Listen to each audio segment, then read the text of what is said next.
Parallelogram. ध्यान दीजिएगा, आपको याद होगा हमने आपको पढ़ाया था ABCD इज पैरेललोग्राम। अगर पैरेललोग्राम है तो इसकी कुछ प्रॉपर्टीज हो। पैरेललोग्राम क्या है कि अपोजिट पेयर्स ऑफ पैरेलल्स, यानी कि इस क्वाड्रिलैटरल को अगर ध्यान से देखें हम इसमें बता सकते हैं कि AB is parallel DC and AD is parallel DC. That's why it's a parallelogram. Parallelogram कब होगा? जब अपोजिट साइड पैरेलल होगा। तो पूछे व्हाट इज पैरेललोग्राम? कहेंगे if pair of up to both pair, both मतलब दोनों, if both pair of opposite sides are parallel, this type of quadrilateral is a parallelogram. Clear है पैरेललोग्राम क्या होता है? So this is a parallelogram. आपको पता है पैरेलल लाइन को जो लाइन कट करता है उसको ट्रांसवर्सल लाइन बोलते हैं। अब आपको ये भी पता होगा when two lines are parallel, if corresponding angles are equal then two lines are parallel. If alternate interior angles are equal then two lines are parallel.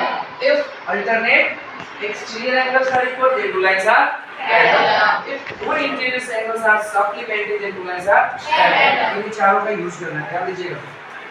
सबसे पहले मुझे इस एंगल को फाइंड करना है। इट मींस ये इस समय पे जब मुझे एंगल Z फाइंड करना है, Z की बात करोगे तो ये BC AD के पैरेलल, AD और BC पैरेलल है और इसको कट करने वाला फिलहाल यहाँ पे AB भी है और CD भी है। यानी जब ये दोनों पैरेलल का काम करेगा उस समय ये दोनों ट्रांसवर्सल का काम करेगा और जिस समय ये दोनों पैरेलल काम करेगा उस समय ये दोनों ट्रांसवर्सल का काम करेगा। बात समझ आ रही है आपको?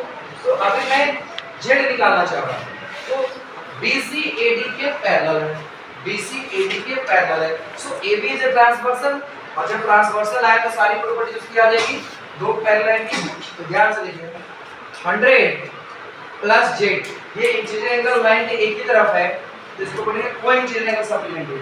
सो 100 plus Z is equal to 180। So this is the co-interior angles are supplementary. So angle Z is equal to 180 minus 100, that is the 80.